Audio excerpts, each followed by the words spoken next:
over others. Thank you. So, because we have no code, we rely on statutes that have been adopted at lots of different times, and some of them are quite old, and they don't necessarily deal with all aspects of the law in one place. So, to give you an example,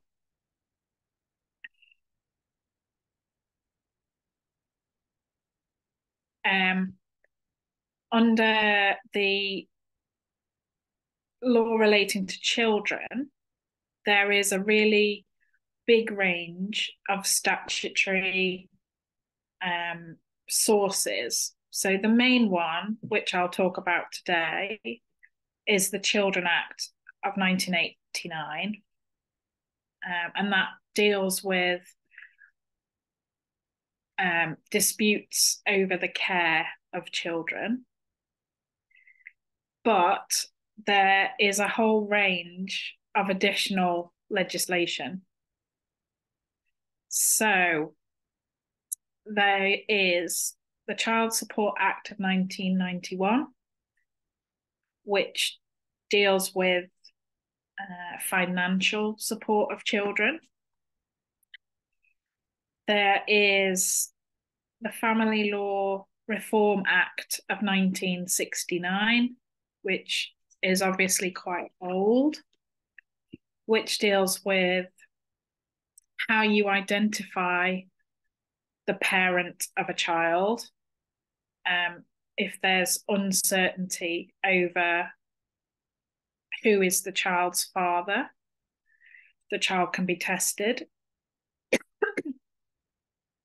And then the Children and Adoption Act of 2004 deals with adoption of children. So that would be the legal changing of parenthood from the child's birth parent to an adoptive parent. So they all deal with aspects of the law on children, and they have to work together. And case law is really important in our system. It is an opportunity for the judges to give their opinion on the interpretation of a statute. So they can interpret what a particular term within a statute means, like the concept of parental responsibility. But our judges have the ability to develop the law. So because we rely on written judgments, they can establish a new legal point or evolve the law in a particular way. So as an English family lawyer, you've got to be able to deal with statute and case law.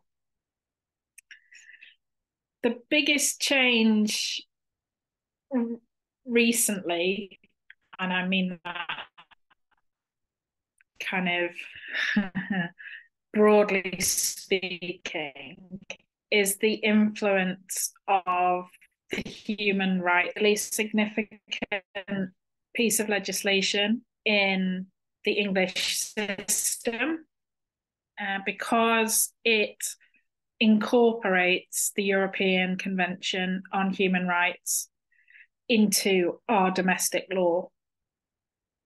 So even though we signed it in 1950, we didn't sign up and incorporate it into our law until 1998, which is quite late. That act has allowed the courts to change their approach in analysing state obligations towards the family. So you might know that Article 8 protects the right to private and family life. And whilst that isn't an absolute right, so the state can infringe it, there has to be a justification for doing so that is in accordance with the law and proportionate. And the courts have used that provision in a number of contexts, particularly same-sex marriage, and in relation to protection of children from harm by their parents. So that has authority. It's a constitutional status which influences the interpretation of all the other acts. So that's been really influential.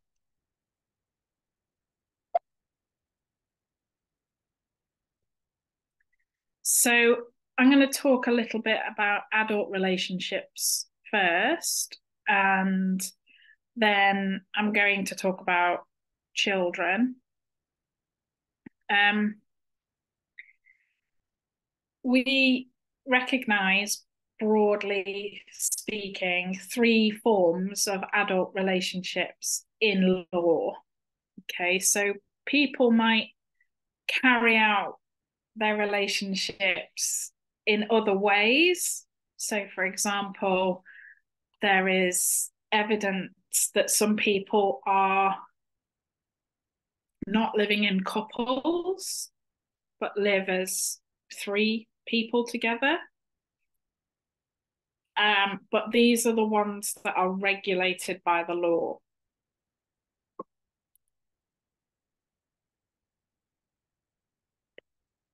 The first one, and the one that you might be most familiar with, because all societies recognise some form of marriage.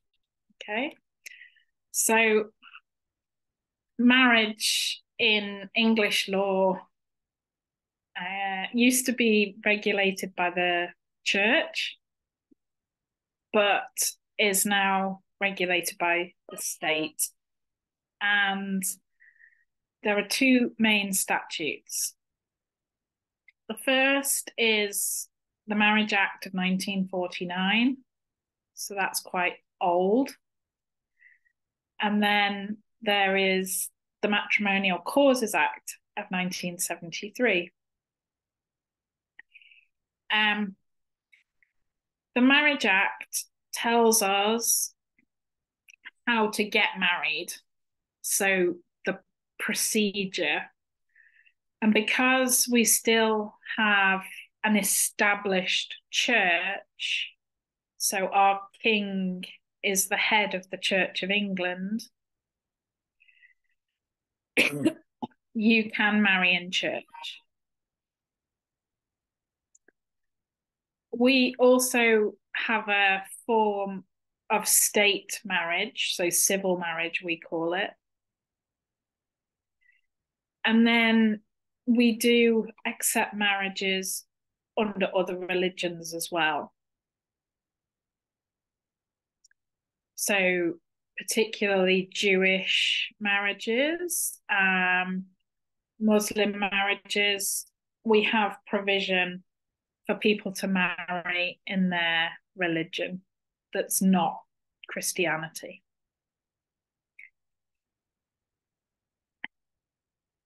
So for most of its history, marriage had been between a man and a woman. And this has been changed relatively recently. So it's now open for opposite sex couples and same-sex couples to marry in England, and that's the Marriage Same-Sex Couples Act of 2013. So lots of same-sex couples have now contracted a valid marriage, and broadly speaking, they get the same rights as opposite-sex couples. Before same-sex couples could marry, we made available a status called civil partnership. So this is governed by the Civil Partnership Act of 2004. And it allowed same-sex couples to have a civil partnership.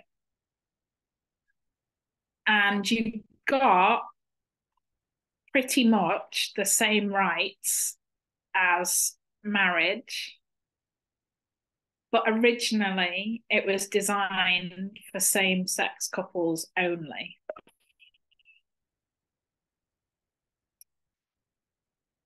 And then same-sex couples could marry, and opposite-sex couples could marry, but opposite-sex couples couldn't have a civil partnership. That was a really silly position to be in. So other countries like the Netherlands, when they opened up marriage to same-sex couples, they also opened up their same-sex status to opposite-sex couples. We didn't do that. And it took litigation to make civil partnerships open to opposite-sex couples. So that is the case on the slide, Steinfeld and Kaidan. And it's a bit weird because you can have the same rights as a civil partner as you would get as a marital partner to maintain the civil partnership status. But in that case of Steinfeld, they argued that civil partnership does not have the same historical meaning as marriage. So marriage traditionally was quite discriminatory against women, and the parties wanted a civil partnership to avoid that symbolism. So there's a lot of discussion of symbolism in the types of relationship.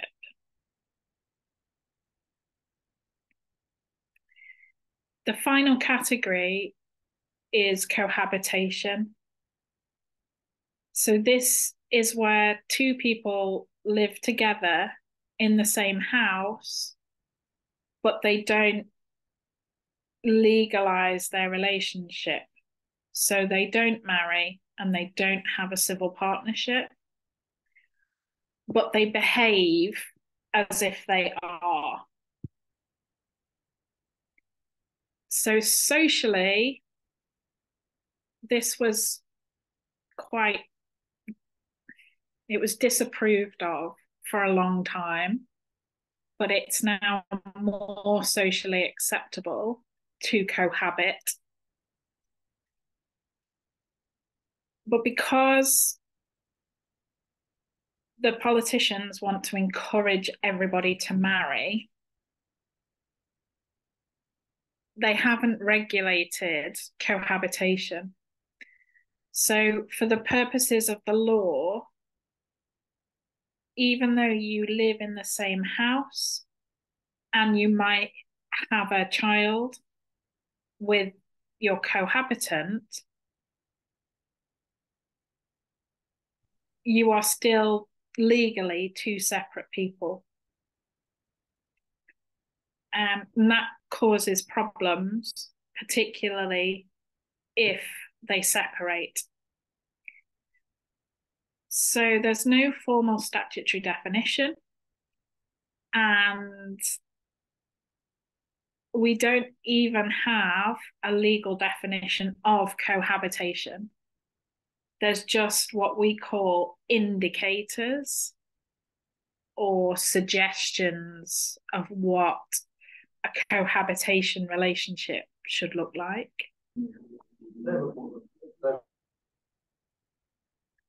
So they look for shared money, shared household, some indication of a sexual relationship. And that comes from the case of Kimber. So there's not a consistent framework for regulating the relationships between adults.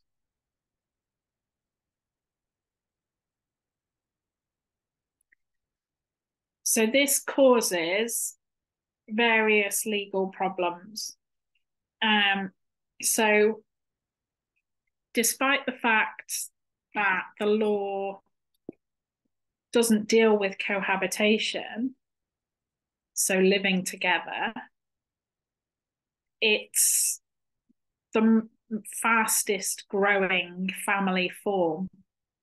Okay, so there's been a really big increase in the number of cohabitants. There are a lot of reasons for that. Partly it's really expensive to buy a house here. So some people buy a house before they get married and put off getting married. And some people just don't want to get married at all. It does cause real problems, particularly over the ownership of property. So if the parties separate, so the relationship ends, or one of them dies, then they're treated as strangers to one another, despite the fact they've been living together, sometimes for a really long time. You can leave your property to a cohabitant, but you have to have a will which disposes of your property on death.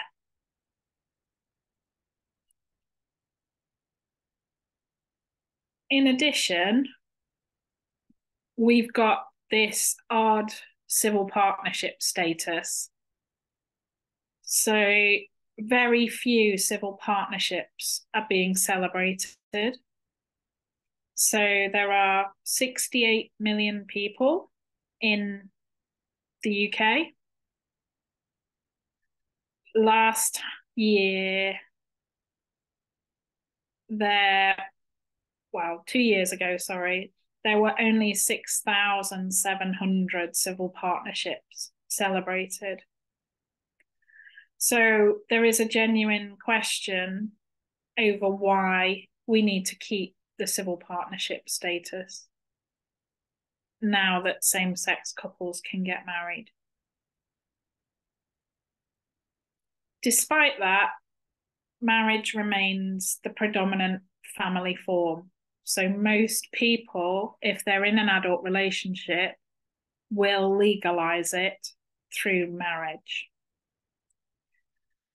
So I was talking to Valeria, and she mentioned that there is a big domestic abuse case in Ukrainian news at the moment. One of the areas where there's a big difference in the treatment of married couples and cohabiting couples in our law is in relation to domestic violence. So it's easier to get protection from a violent partner if you're married to them than if you just live with them. Domestic abuse has been a really big issue in our law since the 1970s. But we still haven't addressed the issue fully. So in the UK, a woman is killed by her former partner one a week. So we have lots of legislation, restraining orders and criminal laws, but it's still really difficult for abused parties to report it and get help. So I was reading that your social services and police are getting new training on domestic abuse. We have similar training, and it's really important to address this problem because the law is no use unless you can use it.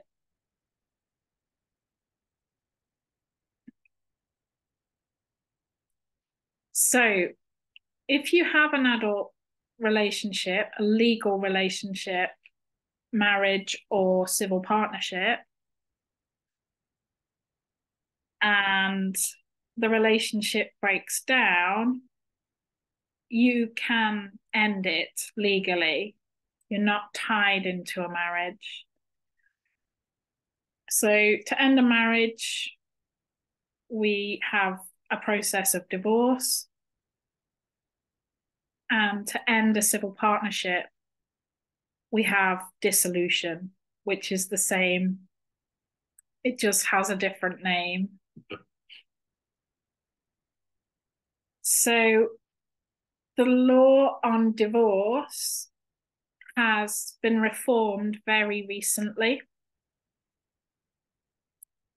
So we used to have to prove that one party, one spouse to the marriage was to blame, or it was their fault that the marriage had ended.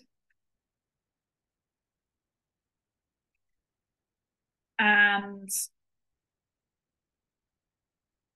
that wasn't very helpful because it meant that when the relationship ended, the law was asking the parties to argue about whose fault it was, which is a bit pointless. So that expectation to identify whose fault it was has been removed. So since 2020, we only have to identify that the marriage has irretrievably broken down.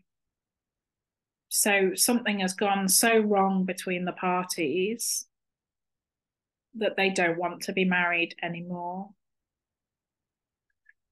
That declaration can be made by both spouses together if they agree it has broken down, or it can just be made by one party, but it can't be defended. So nobody is tied into a marriage. Generally, that reform has been really well received. it makes the law much simpler, and it followed a very big campaign about the state of the law, which dated back to the 1970s. So it was really old. Once you've got divorced, you have to consider what happens to the property the spouses owned. So things like the family home, any money they had as savings, for example. And here, English law is really generous to the poorer spouse, the spouse who has less money. So it's dealt with under the Matrimonial Causes Act of 1973. And the basic principle is that all of the assets, so all of the money and the houses and the property, should be equally divided between the parties. And that comes from a case called White, which was decided by our highest court.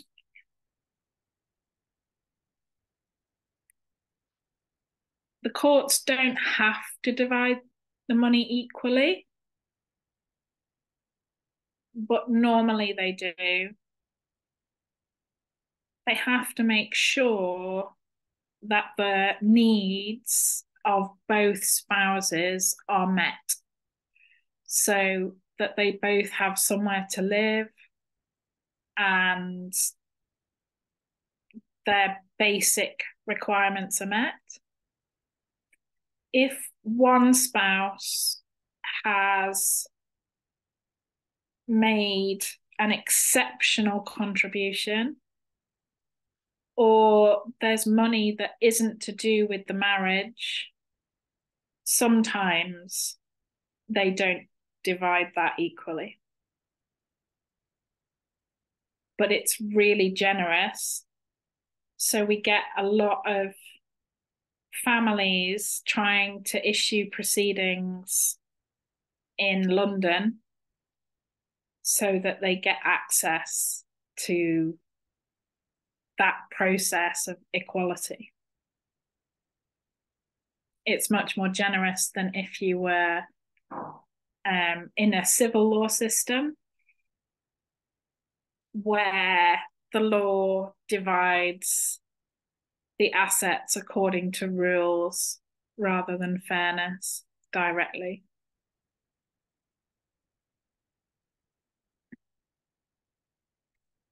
So that's adults. We also have provisions to deal with children, and the law relating to children doesn't necessarily matter whether the parents are married or not. So the key factor is just the welfare of the child. So we have two main fields of practice. The first is private law. This is where two parents have fallen out about how to care for a child. So, for example, after divorce, not necessarily after divorce, but it can be. In those circumstances, the court can make arrangements for where the child lives, who the child associates with or meets up with, the child's religious identity, their name, where they're going to school, medical treatment, and whether they're going to leave the country or not. So the court has really wide powers to decide those disputes.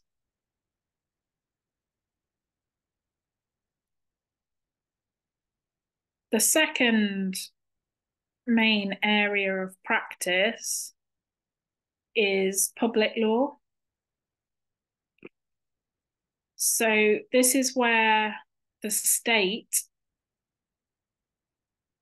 so the government, identifies a child at risk of harm. So this can be directly from the parents abusing the child, or sometimes older children particularly may get involved in gangs or drug dealing. This can get flagged to the government through school or sometimes medical treatment of the child. In those circumstances, the state can intervene and remove the child from the parents. So the state is taking action against the parents, and the parents have to be able to defend themselves from that. So both those areas of law are governed by the Children Act of 1989. And this has a key principle, which is the child's welfare. So any decisions will be made in the child's best interests. They are the paramount consideration. What that means is the child's interests take priority over any other interest. So the child always comes first. That term, paramount, is different to global standards. Globally, usually, the language is that the child's best interests are the first consideration, which means that it doesn't always have to be the priority. So there can be a difference in how we apply those rules.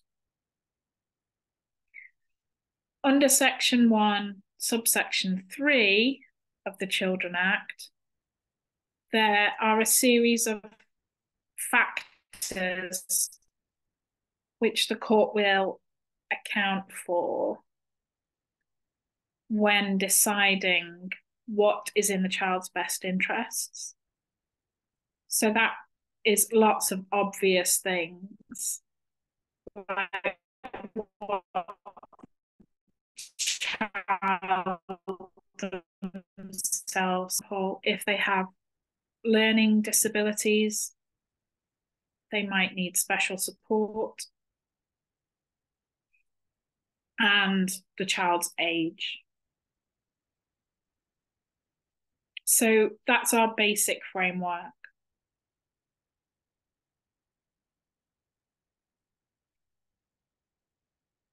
We have a good framework, but it's not perfect by any means. So we are a signatory to the UN Convention on the Rights of the Child, 1989, but it is not part of our law. So domestically, in English courts, we can refer to that convention, but we can't rely on it. And that is the global standard for children's rights. So we have been criticised heavily for that. Rightly so.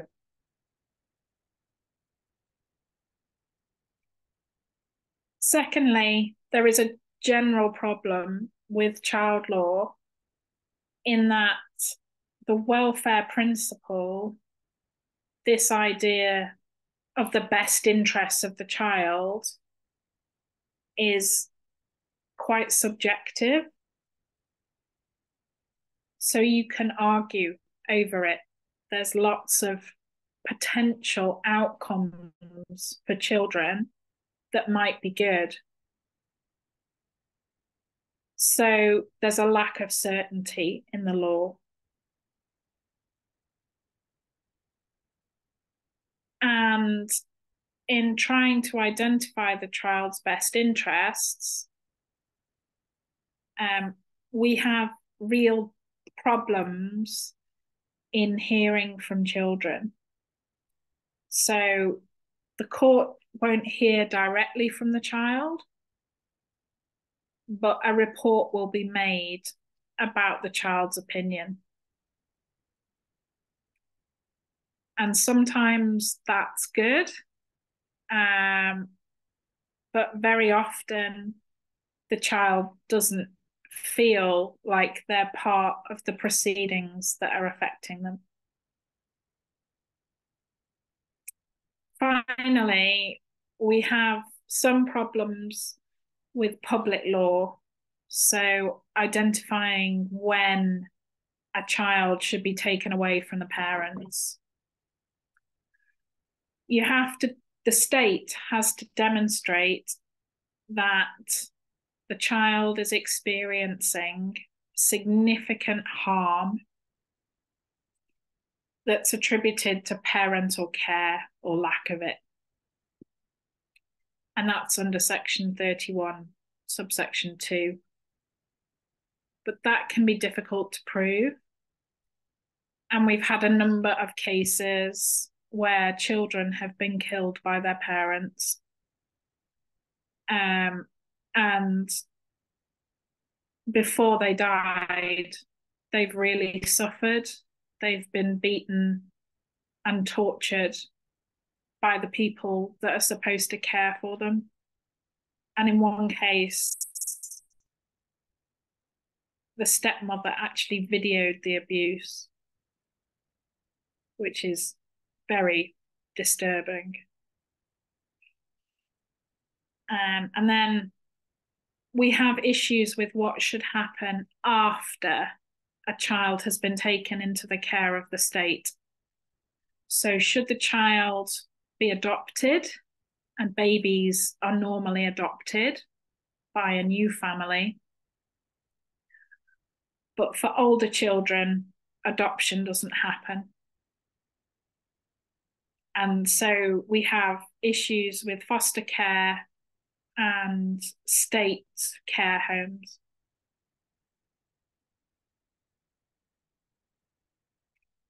So just to finish up,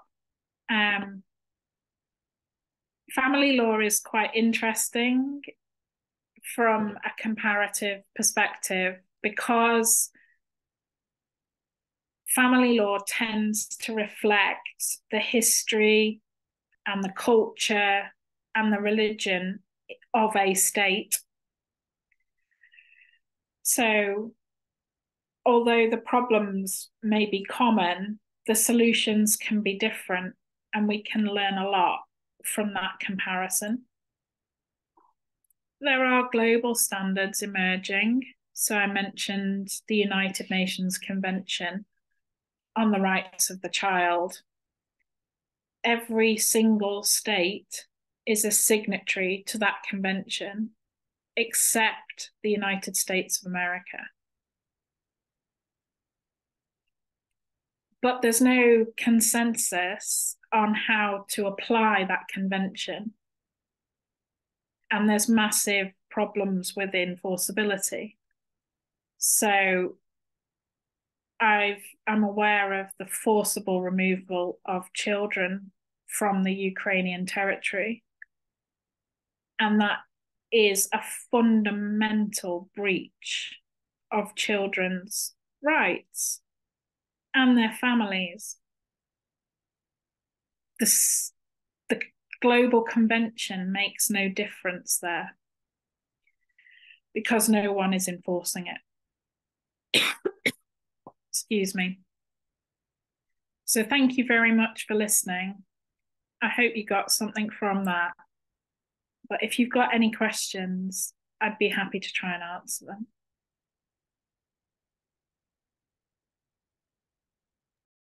Yes, I have one question. You told us already something about situation in our country with domestic violence. So I want to ask you, we have a scandal in the Ukrainian media right now, a scandal with domestic violence. A well-known blogger and former military officer wrote that her husband had threatened to inflict bodily harm on her. His ex-wife also joined the accusations. So my question is that how do you deal with such cases in England, and what is the approach to resolving such cases in the country, in your country? Thank you for the question. So my understanding is that she's just published allegations. In those circumstances in the UK,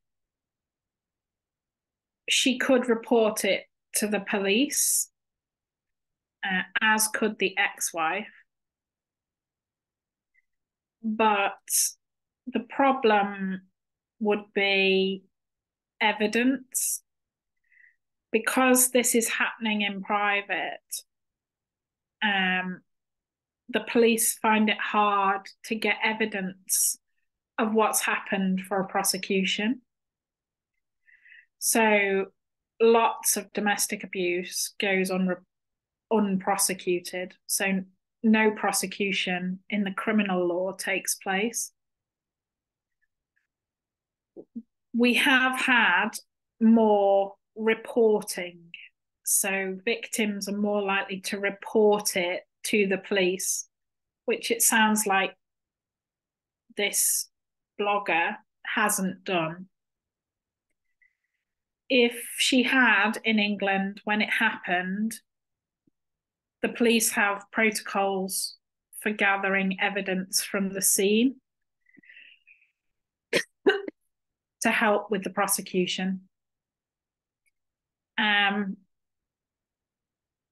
Alongside the criminal law, we have civil law orders that are called restraining orders. So you, as a victim, can apply to the family court and get an order to prevent the abuser approaching you or coming into the house. Those are easier to get because the evidence is easier. But the problem with all those allegations is always proof, because it happens in private and it tends to end up being one person's word against another, how do you prove where the fault lay and whether there's any truth in the allegations, unless you've got physical evidence? Does that answer the question?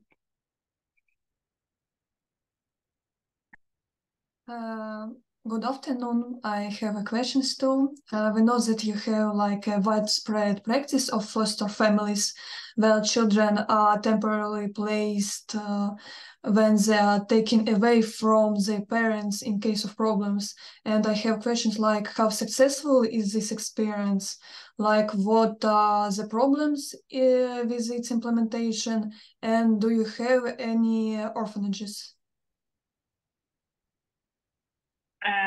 Those are really good questions.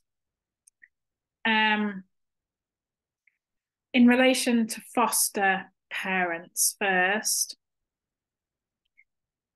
we have a system of fostering, and the government asks families to take children in. Марина, выйди.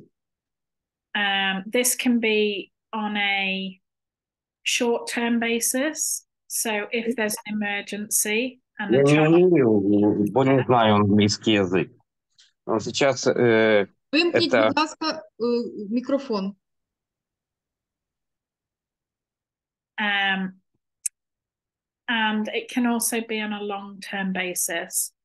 So for older children, they're not likely to be adopted. So they're very often fostered. And they can retain relationships with their birth family sometimes. We have a big problem with the number of families that are willing to foster children. So you don't get much money for doing it. And there's been problems where children have come into the family and then caused harm. So they've abused the children within the family. So people are quite wary. In relation to orphanages, we don't have anything that's called an orphanage, but we do have state-run institutions designed for children who are in state care. It's not very successful. There's big questions about the care those children receive. So there's been scandals where adults have been able to abuse children who are in a state institution, both sexually and physically. And children quite frequently are able to run away. And then they tend to get involved in criminal enterprises. So they can be exploited both for their labor and sexually. So we don't have a great record. There has been real problems in trying to provide a positive future for children who've been taken away from the parents. Does that help? Thank you for answering. Thank you. Hello. Thank you for this informative lecture. I have two questions. The first question does not relate it to English law, but it would be interesting to hear how English children law might apply in such situation. What is your opinion about the situation with children who are illegally taken by Russia from the occupied territories without the consent of their parents or other legal representatives?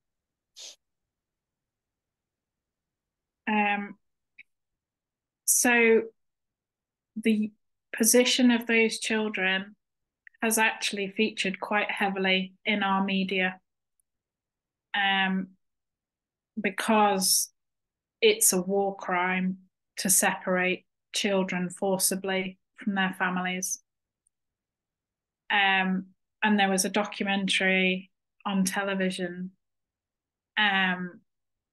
about the attempts to recover some of those children and the exploitation of those children who've been removed. It's a fundamental breach of those children's identity as Ukrainians and of their relationship with their parents, their family, their friends, and their schooling. And it tends to be that there are attempts to influence children when there's a perceived ideological value. And I think there's so many horrors that have come with the invasion, but to target children and to seek to exploit their childhood is offensive, and it's just disgusting.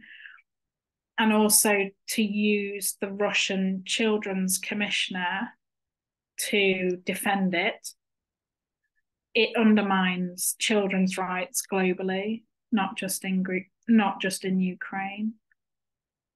I think it's one of the areas I think there is international cooperation to try and bring these children back. And that does show that there's real outrage actually at how that has been done. I can't condemn it enough. It's awful.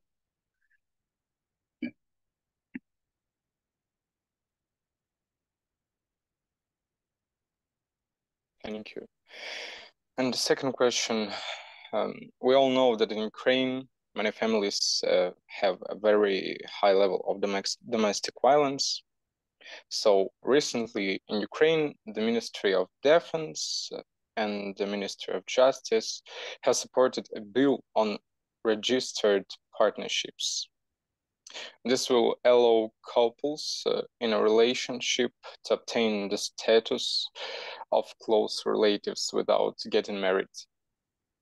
Does English family law use this practice? Is it right to add this type of relationship when domestic violence is not properly controlled? That is a really interesting development in Ukraine. So domestic violence is a global issue. It's not. It's a high level of domestic violence in England.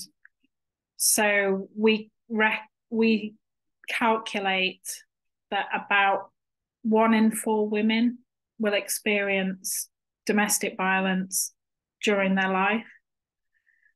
And the EU thinks it may be as many as 1 in 3 in Europe. And we do not have an equivalent status. So English law really values marriage. So it won't undermine marriage with other statuses. But that's an interesting way of trying to deal with the conflict. I think from our perspective, we have quite a lot of legal principles against domestic violence, and yet it carries on. So, in my opinion, it's about a combination of law with other services. So, medical, social services, and support for the victim, but also for the perpetrator to change their behavior. Because if you're being violent to the person you're supposed to love, you know, there's something really wrong there. And so it has to be dealt with through a broader range of services than just legal actors. So no, in answer to your question, we don't have an equivalent, but I will take a look at that because I've not seen that approach before. Thank you for highlighting it. Thank you too.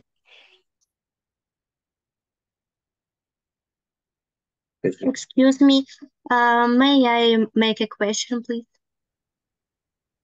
Hi, my name is Marina Kudina. I am a master student from Dragomanova University, and I would like to ask, what do you think about the legal status of women in English family after the World War II? How did it change? Thank you a lot for your answer. Thank you. That's a really interesting question. So after World War II, our economy was largely destroyed because we were in debt to the Americans. But we elected a new Labour government, which was elected on the basis of providing universal protections. But when it did that, it assumed that a family would be a wife who would stay at home with the children and a husband who would go out and make money. And that became really problematic, partly because women were excluded from the workplace. Quite often, if women got pregnant, they were fired. And because if husbands were violent, women had nowhere to go. And because it became very expensive to live, lots of women needed to go out to work.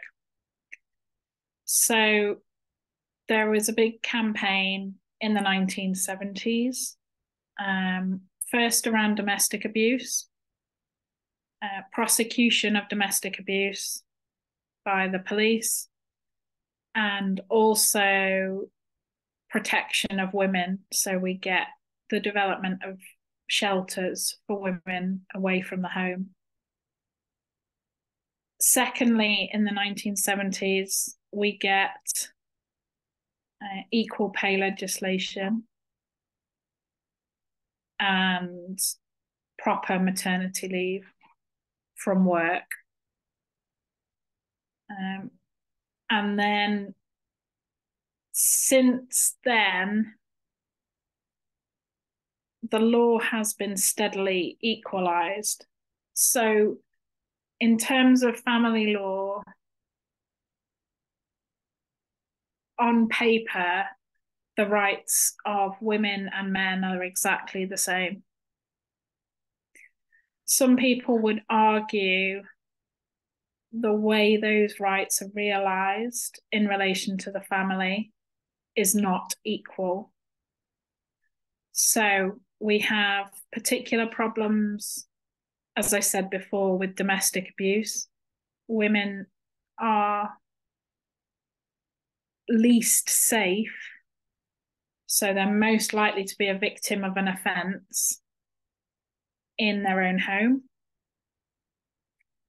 But it's become quite difficult for women to prevent their children from having contact where there's domestic abuse. And from men's perspectives, they regard the law on children as favouring women. So women will always have primary care of children. That's not written in the law, but they think that's how that's carried out. So there's still gender in there, but it's not as overt in the written law. Does that make sense?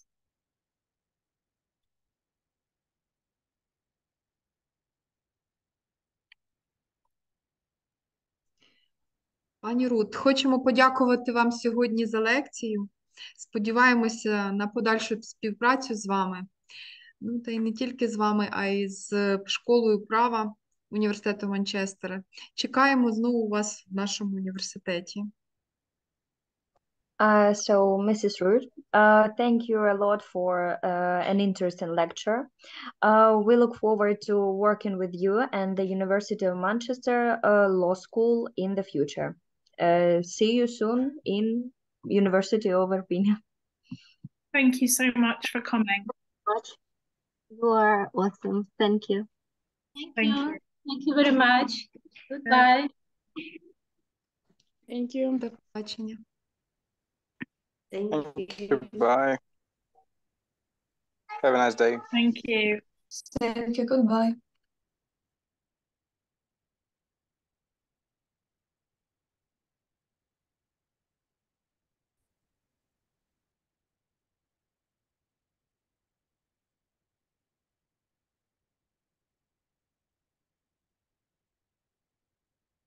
Thank you very much for having me.